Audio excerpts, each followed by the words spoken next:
In this video, we're going to show you the perfect itinerary for Spain. One of the questions we get asked most is how to build the logistics to see the three main cities, Madrid, Seville, and Barcelona. To do this trip comfortably and truly enjoy it, we recommend at least 12 days. That's why we've prepared a super complete 12-day itinerary with the best of Spain, detailed day by day. If you have less time, you can cut the day trips from each city. So let's get started. When is the best time to visit Spain? Spain is a country of extreme climates. The best times are spring, from April to June, and fall, in September and October. The weather is perfect, not too hot and not too cold. We strongly recommend avoiding July and August, especially for the south, in Andalusia. In Seville, temperatures easily pass 40 degrees Celsius. Madrid also gets very hot and empty. Winter, from November to March, is a good time to visit the cities, as it's less crowded and cheaper, but it is cold. So how will our 12-day itinerary work? The idea is to split the trip into 3 base cities. We'll stay the first 4 nights in Madrid, the capital.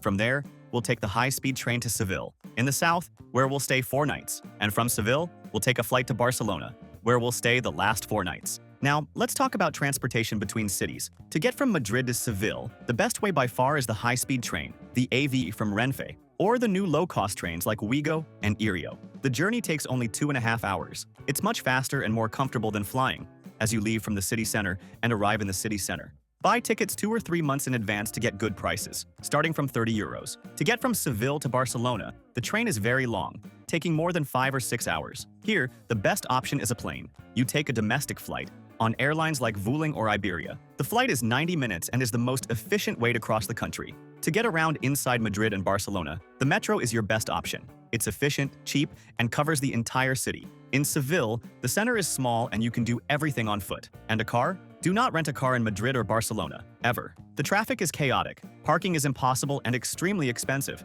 and the cities have low emission zones, where your rental car can be fined. Staying in a good area will make your trip much easier. You'll be close to all these tourist spots. In Madrid, the best area for tourists is the center, near Puerta del Sol or Gran Via. The advantage is that you will do literally everything on foot. The disadvantage is that it's very noisy and touristy. For a chicer, quieter option, stay in the Salamanca district. In Seville, the best region is the Santa Cruz neighborhood. It's the old Jewish quarter, with narrow white alleys and flowered patios right next to the Alcazar. It's beautiful, but very touristy and hard to navigate with luggage. A more modern option with more local life is to stay in Triana, on the other side of the river. In Barcelona, the 2 best regions are the Gothic Quarter and Example. The Gothic Quarter and El Born are the charming historic neighborhoods. The disadvantage is that they're a labyrinth and noisy at night. Example is the planned district, with wide streets and where Gaudi's buildings are. It's more organized and great for shopping.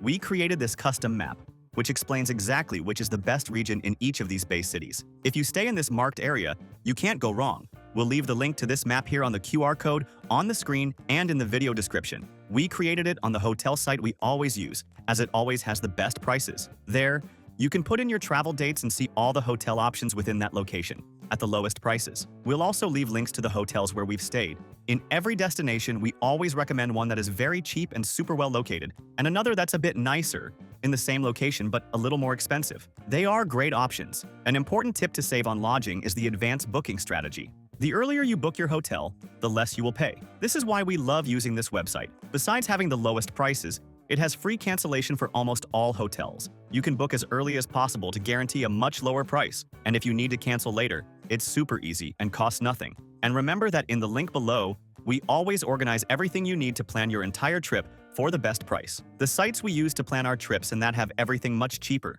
Travel eSIM, travel insurance at half price, tickets for all attractions, good and cheap hotels we've stayed at, cheap car rentals, and the global account to carry money paying much lower fees. And the links already contain automatic discounts, as we are always updating them. So save and use this page that will make your trip much easier. Now, let's get to the day-by-day plan. Day 1. Arrival in Madrid and Historic Center. Arrive at Barajas Airport. The easiest way to the center is by metro, which takes about 40 minutes, or by taxi, which has a fixed rate of €30 to the center. Check into your hotel. Spend the afternoon on a recognition walk. Start at Puerta del Sol. From there, walk to Plaza Mayor. For dinner, the tip is the Mercado de San Miguel, next to Plaza Mayor. It's a luxury food market, perfect for trying various tapas. A glass of wine costs about €5, and each tapa about €3 or €4. Day 2. Madrid, the Art Triangle. Today is Art Day. Start the morning at the Prado Museum. It is essential to buy your timed entry ticket online. The ticket costs 15 euros. Reserve at least 3 hours. Focus on the Spanish masters,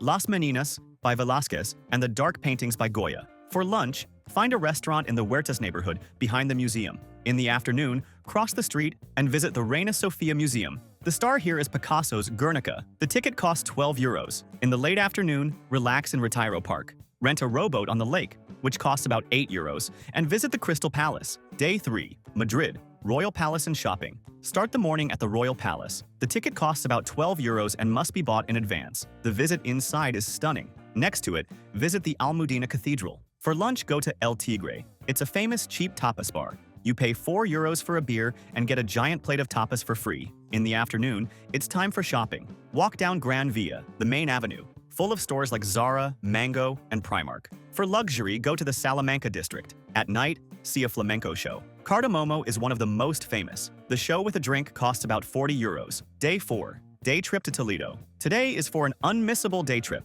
Go to Atocha station in Madrid. Take the high-speed train, Avant, to Toledo. The journey takes only 30 minutes. The round-trip ticket costs about 25 euros. Toledo is an incredible medieval city on a hill. Spend the day getting lost in the cobblestone alleys. Visit the Toledo Cathedral. The ticket costs 12 euros. Climb up to the Alcazar, the castle, which is now the Army Museum. In the late afternoon, take the train back to Madrid. Day 5. Travel to Seville and Santa Cruz. Today, we change bases. Check out of your hotel in Madrid and go to Atocha station. Take the high-speed train to Seville. The journey is super comfortable and takes 2.5 hours. Arrive at Santa Justa station in Seville. Take a taxi or Uber to your hotel. We recommend staying in the Santa Cruz neighborhood. Spend the afternoon getting lost in the narrow streets of Santa Cruz. It's the old Jewish quarter. For dinner, the area is full of great tapas bars. We recommend Bodega Santa Cruz, a cheap and crowded classic. Day 6. Seville, Real Alcazar and Cathedral. Today is for seeing Seville's two jewels. Start the day at the Real Alcazar. This is the most sought-after ticket in the city. You must buy it online weeks or even months in advance. The ticket costs about 15 euros. The Alcazar is a Moorish royal palace, famous for its tiles and patios. It's where Game of Thrones was filmed.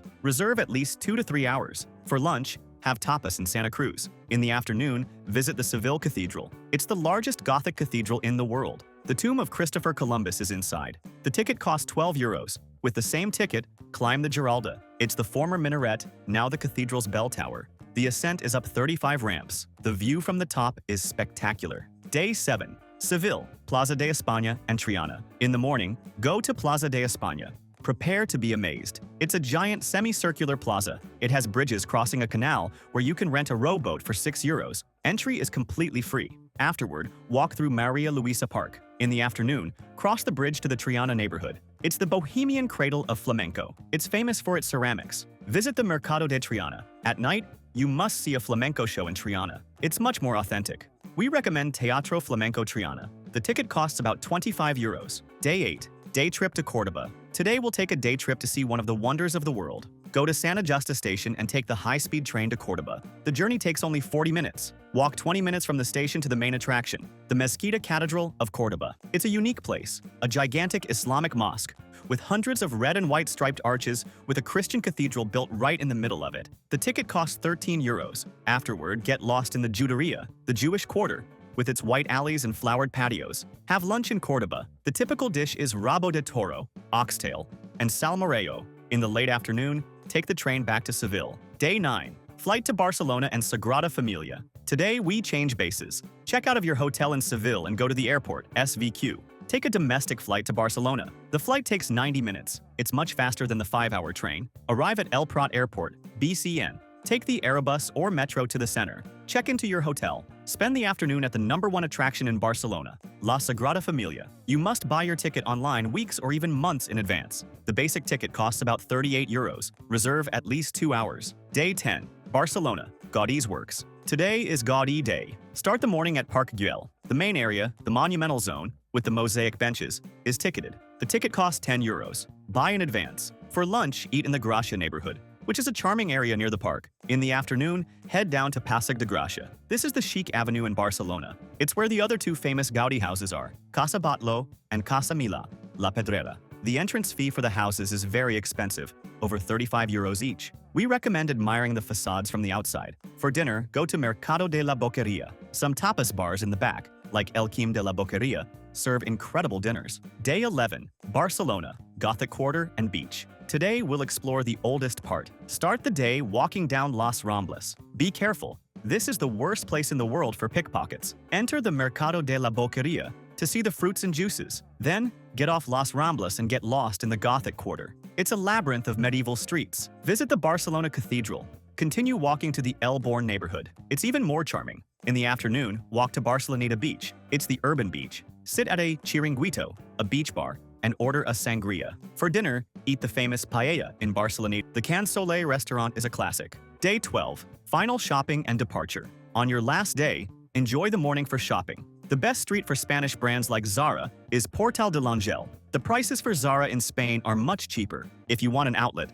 La Roca Village is a 40-minute bus ride away. Depending on your flight time, head to the El Prat BCN airport for your flight home. About travel insurance. Essential and mandatory to enter Europe. You need coverage of 30,000 euros. Use the comparator in the link in the description to save money. For those who will rent a car, the most important tip is to book in advance online using a price comparator. For this itinerary, we only recommend renting for 1 day in Seville to see the white villages. For the rest, use trains and planes. We'll leave the link to the comparator we use in the description. Quick shopping tips. Spain is the best place to buy Zara, Mango, and Massimo Dutti outlets. Las Rosas Village in Madrid. La Roca Village in Barcelona. Remember, tax-free on any purchase. There is no minimum. Validate at the Barcelona airport. And for those who are new here to the channel, welcome. Subscribe and like the video for more tips. And how much does it cost to eat in Spain? It's one of the cheapest countries in Western Europe. A Big Mac combo costs 9 euros. A beer, a caña, costs 2 to 3 euros. The golden tip is the Menú del Día at lunchtime. For 12 to 18 euros, you get a full meal. A tapas dinner will cost about 30 euros per person. And the tip? It's not mandatory. And what to do at night? The night in Spain starts very late. In Madrid, the night is buzzing in Malasaña and Chueca. In Barcelona, the action is in the Gothic and El Born districts. In Seville, the unmissable plan is to see flamenco in Triana. And if you're traveling with children, in Madrid, they'll love Retiro Park and the Santiago Bernabeu Stadium tour. In Barcelona, Park Güell is a fairy tale, and the Tibidabo Mountain has an amusement park at the top. And to combine your trip, from Seville, you can take a bus or car and be in the Algarve, Portugal, in 2 hours. From Barcelona, you can take a high-speed train to the south of France. If you liked this detailed Spain itinerary, like the video and subscribe to our channel. Leave your questions in the comments. Thank you very much and have a great trip.